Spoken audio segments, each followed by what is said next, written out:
Hello my dear students, welcome back to another video. बच्चों, आज हम करेंगे 6 स्टैंडर्ड का maths chapter 11 ratio and proportion का प्रैक्टिस सेट 28। तो आइए क्विकली स्टार्ट करते हैं आज की क्लास।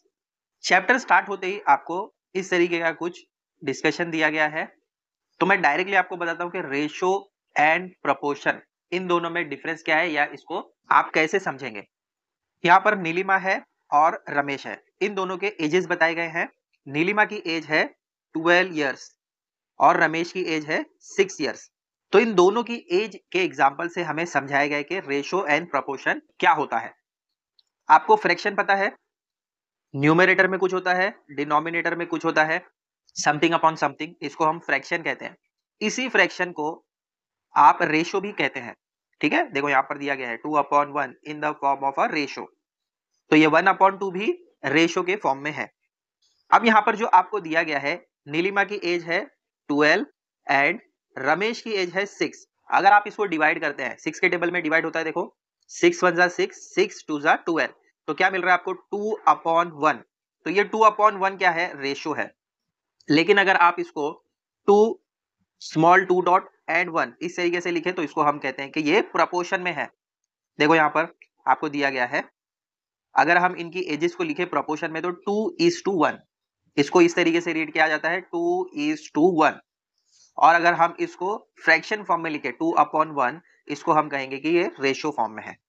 समझा, बस इतना ही है। रेशो एंड प्रोपोर्शन में डिफरेंस क्या है, रेशो को आप फ्रैक्शन वाले फॉर्म में लिखते हैं और प्रोपोर्शन में जब होगा तो इस तरीके का 2 डॉट आ जाएगा बीच में। जो भी फर्स्ट नंबर आपको दिया है 2, बीच में 2 डॉट, फिर आ जाएगा 1। 2/1 को 2:1 ये प्रोपोर्शन वाले फॉर्म में होता है।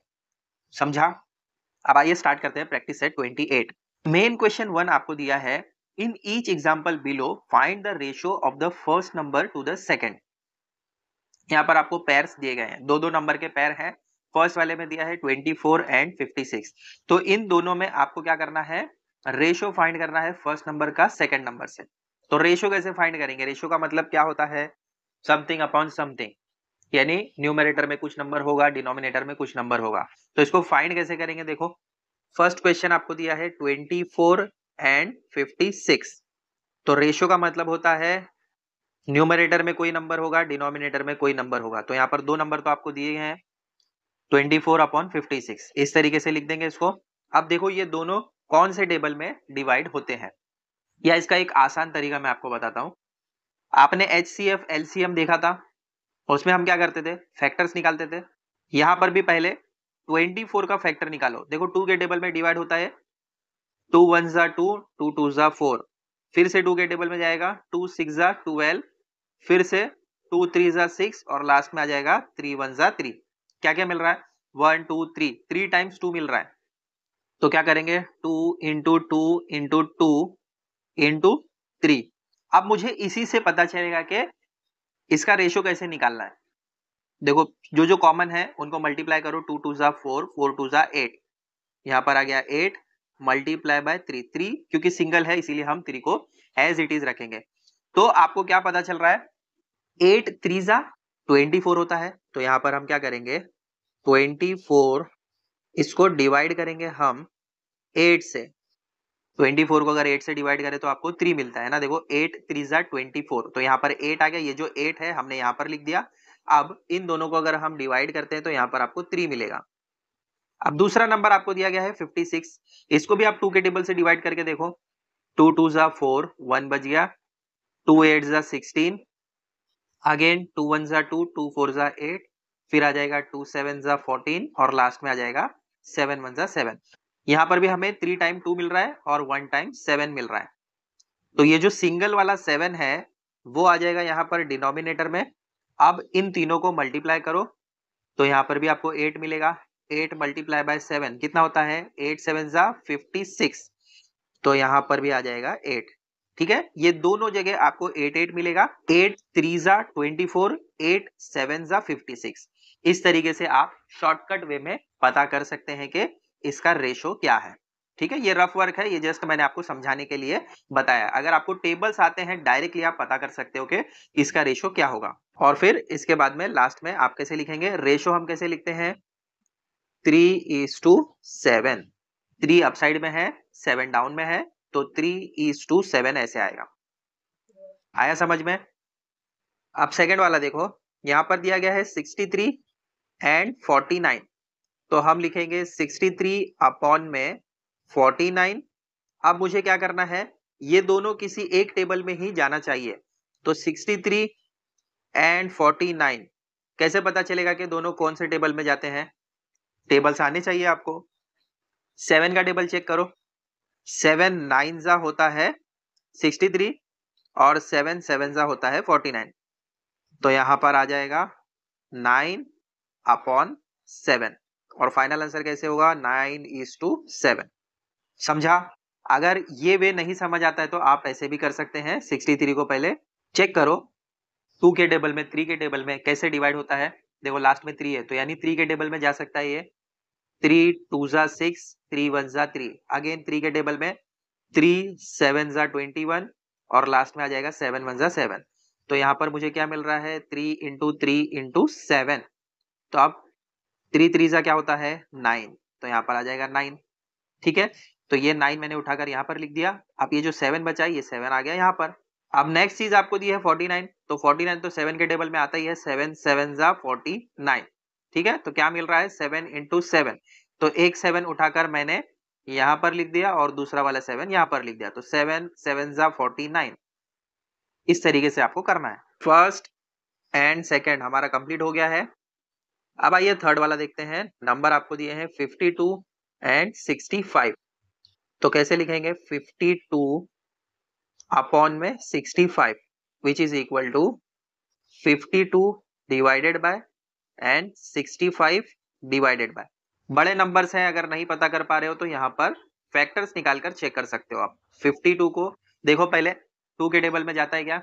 यस, 2 2 जा 4, 1 बच गया, 2 6 जा 12, अगेन 2 1 जा 2, 2 3 जा 6, लास्ट में आ जाएगा 13 1 जा 13। क्या मिल रहा है? 2 मल्टीप्लाई बाय 2 मल्टीप्लाई बाय 13, 2 2 जा 4, तो हम क्या लिख सकते हैं यहाँ पर? यहाँ पर आप चाहे तो 13 लिख दो, 13 आ गया यहाँ पर और यहाँ पर आ जाएगा 4। ठीक है, अब नेक्स्ट नंबर आपको दिया गया है 65, इसको आप 5 के टेबल से डिवाइड कर सकते हैं। देखो 5 1 जा 5, 1 बच गया, 5 3 जा 15, यहाँ पर भी आ जाएगा 13 1 जा 13, तो 5 को मल्टीप्लाई करेंगे 13 से। अब क्योंकि यहाँ पर ऑलरेडी 13 लिखा है ना, तो नीचे भी 13 ही लिखेंगे हम, और अब दूसरा नंबर 5 जो बच गया है वो आ जाएगा यहाँ पर, तो लिखो 5 यहाँ पर। नेक्स्ट में आपको मिलेगा 4:5 आंसर। समझा? इस तरीके से आपको करना है। बस आपको टेबल्स आने चाहिए, अगर टेबल्स नहीं आते हैं तो इस तरीके से फैक्टर्स निकालकर चेक करो। अब आ जाइए फोर्थ वाला देखते हैं। नंबर आपको दिया है 84 एंड 60, तो 84 अपॉन 60 ऐसे आ जाएगा। अब हम फाइंड करेंगे इसके फैक्टर्स। देखो 2 4 जा 8, 2 2 जा 4, 2 2 जा 4, 2 1 जा 2, 3 के टेबल में जाएगा, 3 7 जा 21 एंड लास्ट में आ जाएगा 7 1 जा 7। तो अब कैसे निकालेंगे हम? देखो 2 multiply by 2 multiply by 3 multiply by 7, पहले मल्टीप्लाई करो। देखो 2 2 जा 4, 4 3 जा 12, तो यहाँ पर आ जाएगा 12 मल्टीप्लाई बाय 7, 12 7 जा 84 होता है बराबर। अब यहाँ पर आ जाएगा 12 और यहाँ आ जाएगा 7। ठीक है, अब 60 का ट्राई करो। 2 3 जा 6, 0 का 0, फिर आ जाएगा 2 1 जा 2, 1 बच जाएगा, 2 5 जा 10, 3 5 जा 15, फिर आ जाएगा 5 1 जा 5। क्या क्या मिल रहा है? 2 multiply by 2 multiply by 3 multiply by 5, again यहाँ पर भी देखो 12 मिल रहा है, 2 2 जा 4, 4 3 जा 12, तो यहाँ पर आ गया 12 मल्टीप्लाई बाय 5। अब क्योंकि अप साइड में हमने 12 लिख दिया है, तो नीचे भी हम 12 लिख सकते हैं, और यहाँ पर लास्ट में बच गया 5, तो यहाँ आ गया 5। आंसर क्या मिलेगा आपको? 7:5। ठीक है, अब ये राइट साइड वाला जितना भी है ये रफ वर्क है, इसको मैं हटा देता हूँ। तो third one and fourth one भी हो गया कंप्लीट। कॉपी कर लो इसको, फिर फिफ्थ एंड सिक्स स्टार्ट करते हैं। फिफ्थ वन में आपको नंबर्स दिए हैं 35 एंड 65, तो लिखेंगे हम 35 upon 65 which is equal to 35 divided by 65 divided by 5 के टेबल में देखो डायरेक्टली डिवाइड हो सकता है ये, 5 7 जा 35, 7 1 जा 7। यहाँ पर आप 5 लिख सकते हैं और यहाँ पर 7। ठीक है, अब 65 को भी आप डिवाइड कर सकते हैं 5 के टेबल से। 5 1 जा 5, 1 बच गया, 5 3 जा 15 और लास्ट में आ जाएगा 13, 1 जा 13, तो यहाँ पर आ जाएगा 5 और यहाँ पर आ जाएगा 13। आंसर में आपको मिलेगा 7:13। अब आ जाइए सिक्स्थ वाला क्वेश्चन देखते हैं। नंबर आपको दिए हैं 121 एंड 99। अब बिगर नंबर देखकर डरना नहीं है। 11 का टेबल आता है, 11 के टेबल में 121 आता है ना। 11 11 जा 121, फिर 11 1 जा 11, यहाँ पर 11 और यहाँ पर 11 लिख सकते हैं। अब ये तो आपको डायरेक्टली पता है कि 11 9 जा 99 होता है, तो यहाँ पर आ जाएगा 11 और यहाँ पर आ जाएगा 9। ये जो भी नंबर आपको मिलेंगे upside down side same number होंगे, बस यहाँ पर आपको चेंज करना है। 11 11 जा 121, 11 9 जा 99। तो डिवाइड करने में अपसाइड एंड डाउन साइड आपको दोनों सेम नंबर मिलेंगे। मल्टीप्लीकेशन जब आप यहाँ पर करोगे तो वो आंसर आपको यहाँ पर दिखने वाला है। ठीक है, तो इसका फाइनल आंसर होगा 11:9। तो fifth one and sixth one भी हो गया कंप्लीट। ठीक है, मेन क्वेश्चन 1 यहाँ पर आपका कंप्लीट होता है। चेक कर लो, इसको अच्छे से कॉपी कर लो समझकर, फिर मेन क्वेश्चन 2 स्टार्ट करते हैं। अब आइए मेन क्वेश्चन 2 देखते हैं।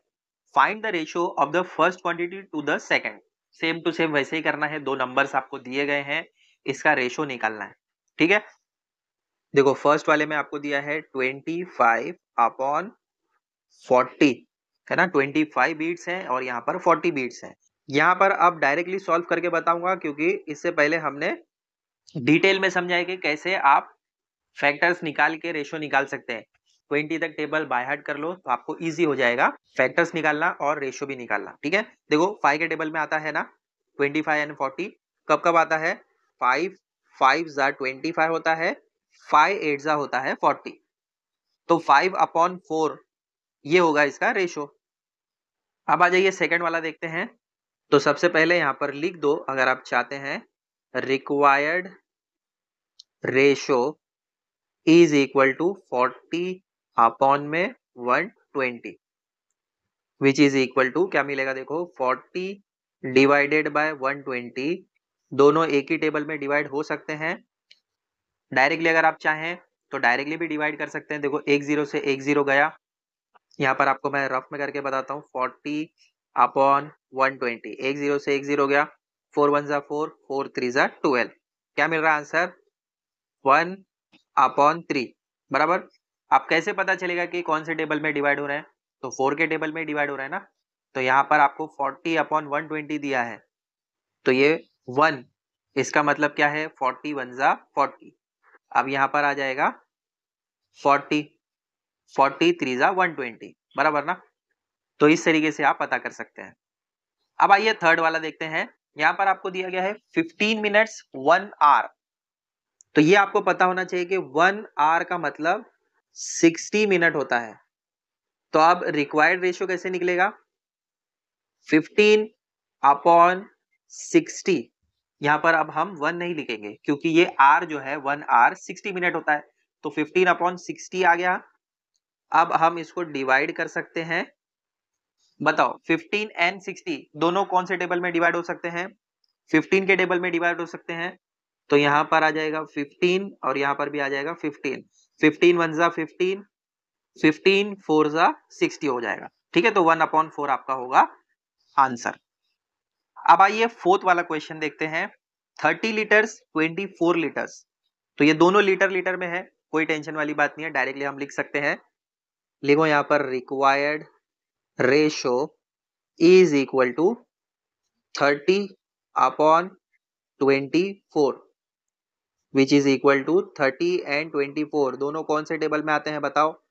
6 के टेबल में आते हैं ना दोनों, तो दोनों जगह 6 6 आ जाएगा। बताओ 6 5 जा 30 होता है ना, एंड 6 4 जा 24 होता है, तो 5/4 होगा आपका आंसर। अब नेक्स्ट आपको दिया है 99 kg 44,000 ग्राम्स। अब देखो ये केजी में दिया है, ये ग्राम्स में दिया है, दोनों में से एक को तो चेंज करना होगा। तो हम ये 99 kg जो है इसको चेंज कर लेते हैं। 99 multiply by 1000 grams, which is equal to 99,000 grams हो जाएगा। क्योंकि हमने इसको ग्राम में कन्वर्ट किया है। अब लिखो required ratio is equal to, अब 99 केजी जो है वो 99,000 ग्राम हो गया है, एंड 44,000 वो तो ग्राम में ही है, तो पहले हम इसको 1000 से डिवाइड करेंगे दोनों जगह। तो ये 3 जीरो कैंसिल, ये भी और ये भी कैंसिल हो जाएगा। लास्ट में आपको मिलेगा 99 अपॉन 44। अब इसको आप डिवाइड कर सकते हैं 11 से, तो आपको आंसर मिलेगा 9 अपॉन 4। ठीक है, फिफ्थ वाले का इस तरीके से होगा सोल्यूशन। अब आइए सिक्स्थ वाला देखते हैं। यहाँ पर आपको दिया है 1 लीटर 250 ml, दोनों में से एक को कन्वर्ट तो करना पड़ेगा। तो आपको पता है 1 लीटर कितना ml होता है, 1000 ml, बराबर। तो अब required ratio is equal to कैसे आएगा, अप साइड में 1 की जगह आ जाएगा 1000 और डिनोमिनेटर में आ जाएगा 250। बताओ कौन से टेबल में जाएगा ये, पहले इसके जीरोस को हटा लो। तो यहाँ पर अगर आप जीरो हटाना चाहते हैं तो 10 से डिवाइड कर दो दोनों को, तो ये जीरो कैंसिल हो जाएगा, ये 10 कैंसिल, तो आपको मिलेगा 100 अपॉन में 25। तो ये दोनों ही 25 के टेबल में जा सकते हैं, 25 4 जा एंड 25 1 जा। इस तरीके से होगा सिक्स्थ वाले का सोल्यूशन। अब आ जाइए सेवेंथ वाला क्वेश्चन देखते हैं। ये मेन क्वेश्चन 2 का ही है। इसमें आपको 60 पैसे 1 रुपी दिया है, तो पहले हमें क्या करना होगा, 1 रुपी को चेंज करना होगा पैसे में। तो 1 रुपी इज इक्वल टू होता है 100 पैसे। ठीक है, अब आएगा रिक्वायर्ड रेशो, दोनों जगह 10 से डिवाइड करो, देखो ये जीरो कैंसिल, ये और ये कैंसिल हो जाएगा, तो आपको क्या मिलेगा 6 अपॉन 10। तो इसको 2 के टेबल से डिवाइड कर सकते हैं आप, 2 3 जा 6 हो जाएगा और 2 5 जा 10, तो 3 अपॉन 5 होगा आपका आंसर। तो आप चाहे तो रेशो भी लिख सकते हैं 3:5। अब आ जाइए एट्थ वाला देखते हैं। यहाँ पर 750 ग्राम्स हाफ केजी दिया है, तो पहले हम हाफ केजी को कन्वर्ट करेंगे ग्राम में। कन्वर्ट कैसे करते हैं, 1000 ग्राम का 1 केजी होता है, तो यहाँ पर आपको दिया गया है 1000 अपॉन 2, तो कितना हो जाएगा 500 ग्राम। अब लिखो required ratio is equal to 750 upon 500। ठीक है, एक जीरो से एक जीरो गया, बचा क्या 75 अपॉन में 50। तो ये दोनों 25 के टेबल में जाते हैं, देखो 25 3 जा 75 होता है, 25 2 जा 50 होता है, तो आपका रेशो क्या बनेगा 3:2। अब आइए नाइन्थ वाला देखते हैं। नाइन्थ में भी आपको एक सेंटीमीटर में दिया है, दूसरा मीटर में दिया है, तो आपको पता होगा कि 1 मीटर इज इक्वल टू कितना सेंटीमीटर होता है, 100 सेंटीमीटर। तो रिक्वायर्ड रेशो कैसे निकलेगा, 125 डिवाइडेड बाय 100, ये भी 25 के टेबल में डिवाइड होता है, 25 5 जा 125 होगा, 25 4 जा 100 होता है, तो 5:4 होगा आपका फाइनल आंसर नाइन्थ वाले का। आया समझ में, कर लो कॉपी। अब आइए मेन क्वेश्चन थर्ड देखते हैं।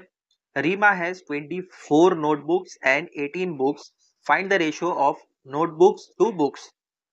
रीमा के पास 24 नोटबुक्स हैं एंड 18 बुक्स हैं, तो दोनों का रेशियो पता करना है आपको। तो सोल्यूशन में हम लिखेंगे ratio of notebook to books is equal to total number of notebooks divided by total number of books. Notebooks है 24, बुक्स है 18, तो 6 के टेबल में दोनों डिवाइड हो सकते हैं, बराबर।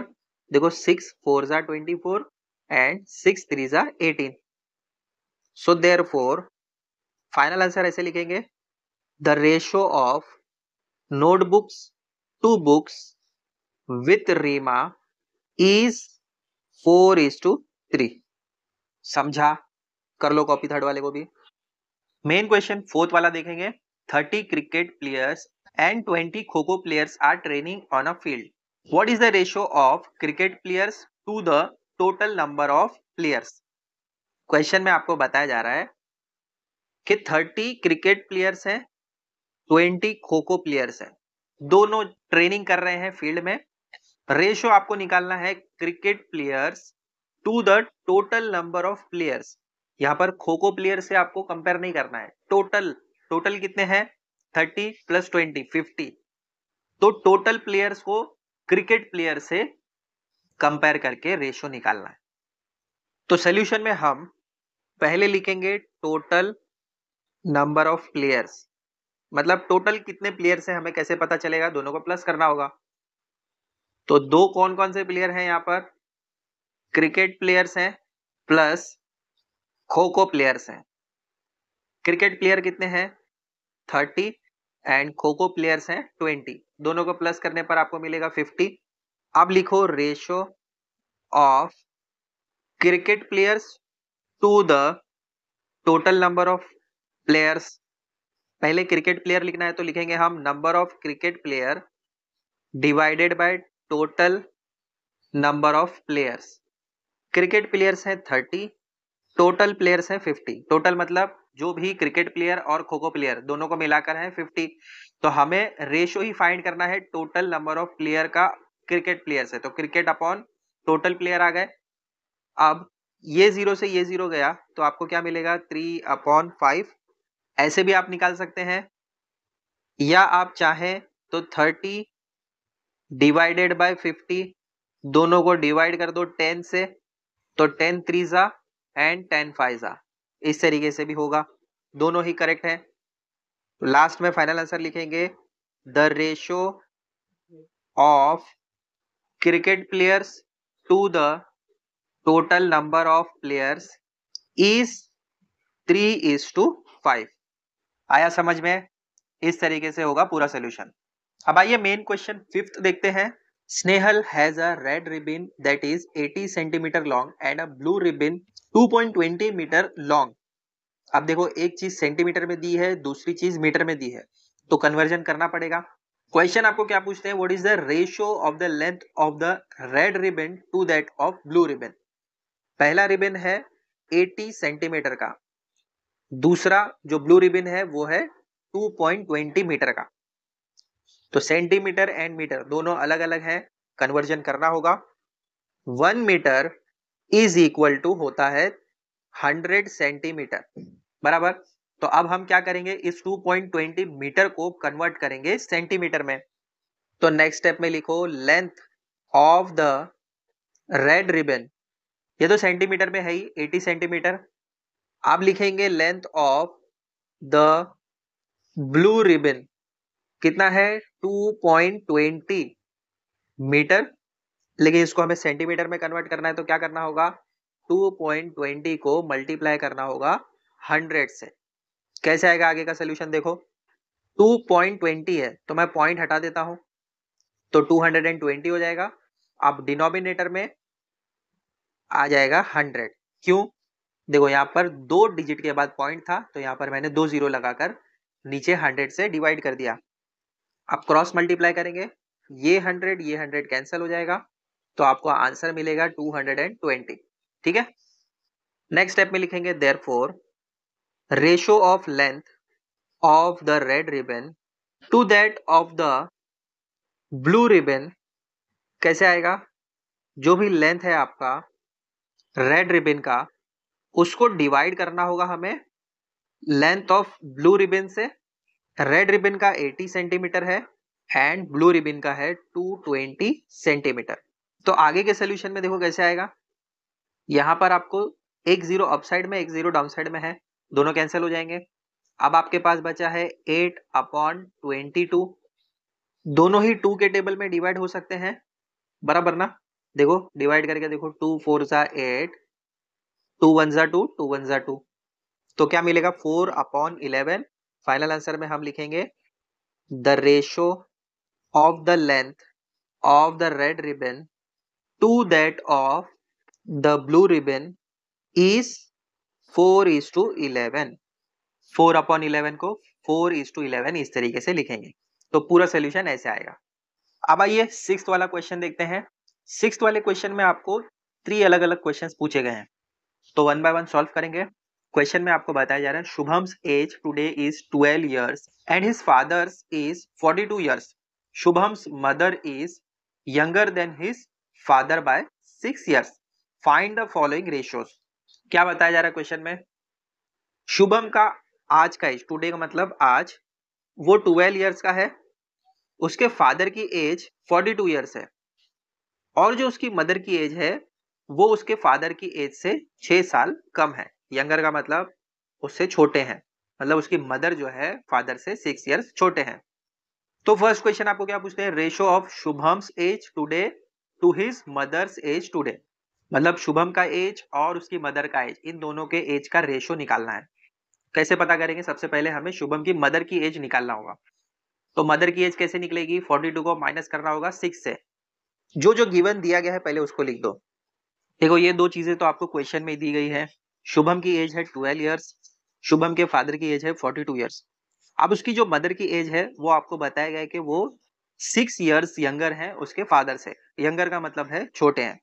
तो जो उसके फादर की एज है उसको हमें डिवाइड करना होगा 6 से, तब जाके उसकी मदर की एज पता चलेगी. तो उसके फादर की एज है 42 years, माइनस करेंगे 6 years से, कितना मिल रहा है? 36 years. तो शुभम की मदर की एज 36 years है. अब हम फाइंड कर सकते हैं फर्स्ट वाला जो रेशो आपको दिया गया है, शुभम की एज एंड उसकी मदर की एज का रेशो. तो यहां पर फर्स्ट वाला लिखेंगे हम, ratio of Shubham's age today to his mother's age. कैसे आएगा? शुभम्स एज टुडे अपॉन में Shubham's mother's age today. Shubham का एज है 12 और उसकी मदर की एज है 36. 12 के टेबल में ही दोनों डिवाइड हो सकते हैं. 12 1 जा 12, 12 3 जा 36. सो देयरफॉर फर्स्ट वाले का फाइनल आंसर हम ऐसे लिख सकते हैं, the ratio of Shubham's age today to his mother's age today is, ratio क्या मिल रहा है? 1:3. ठीक है, तो ये फर्स्ट वाला क्वेश्चन हो गया आपका सॉल्व. पहले कॉपी कर लो इसको, फिर सेकेंड वाला करते हैं. सेकेंड वाले में आपको फाइंड करना है ratio of Shubham's mother's age today to his father's age today. यानी अब मदर एंड फादर के एज का रेशो निकालना है.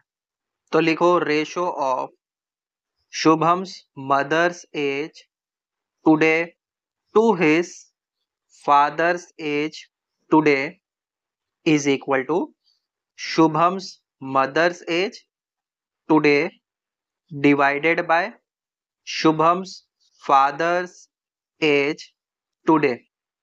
मदर का एज है 36 एंड फादर का एज है 42. अगेन 6 के टेबल में डिवाइड हो सकते हैं दोनों. 6 6 जा 36, 6 7 जा 42.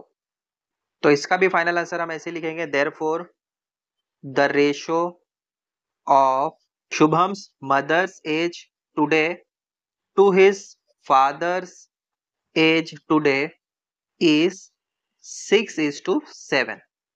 तो ये सेकंड वाला क्वेश्चन भी हमने कर लिया. अब थर्ड में आपको फाइंड करना है ratio of Shubham's age to his mother's age when Shubham was 10 years old. तो अब ये थोड़ा सा ट्रिकी है. आपको क्या करना है? शुभम का और शुभम की मदर का एज निकालना है, लेकिन शुभम का एज जब 10 years का था तब का रेशो आपको निकालना है. तो क्या करना होगा? 2 years कम करना होगा उसकी मदर की एज से, क्योंकि शुभम का एज अब 10 है. इनिशियली 12 दिया गया था, लेकिन क्वेश्चन में आपको क्या पूछ रहे हैं कि जब शुभम 10 years का है तब का रेशो आपको निकालना है. तो जब वो 10 years का था तो उसकी मम्मी 34 years की होंगी, बराबर ना? अभी उसकी मम्मी की एज है 36 और उसकी एज है 12. तो अगर इसमें से हम 2 कम कर लेते हैं तो 10 होता है, तो इसमें से भी 2 कम करना होगा हमें.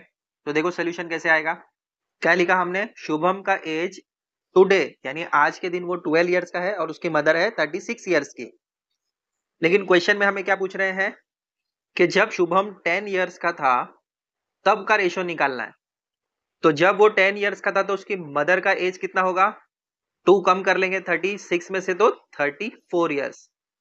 तो नेक्स्ट स्टेप में लिखो ratio of Shubham's age to his mother's age when, कब का निकालना है हमें? Shubham was 10 years old.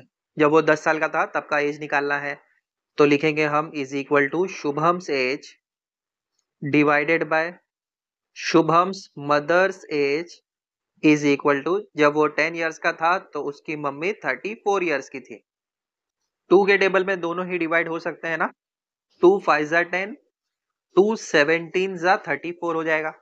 So therefore final answer हम लिखेंगे the ratio of Shubham's age to his mother's age when Shubham was 10 years old is 5:17।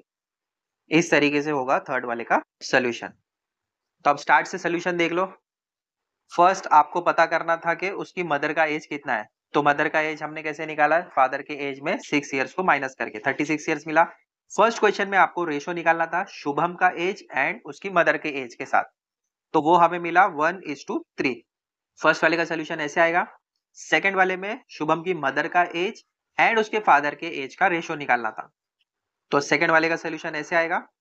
Third वाले में आपको निकालना था शुभम का एज एंड उसकी मदर का एज, लेकिन जब शुभम 10 इयर्स का था, तो उसको हमने कैसे फाइंड किया, पहले हमने शुभम की मम्मी का एज निकाला जो 34 इयर्स का था जब शुभम 10 इयर्स का था, ठीक है। जस्ट हमने 36 में से 2 माइनस किया तो आपको 34 मिला। फिर रेशो निकाला हमने शुभम का एज एंड मदर का एज का जब शुभम 10 इयर्स का था, 10/34 मिला, डिवाइड करने पर 5/17 मिला। तो थर्ड वाले का सोल्यूशन ऐसे आएगा, ठीक है। तो यहां पर आपका प्रैक्टिस सेट 28 कंप्लीट होता है।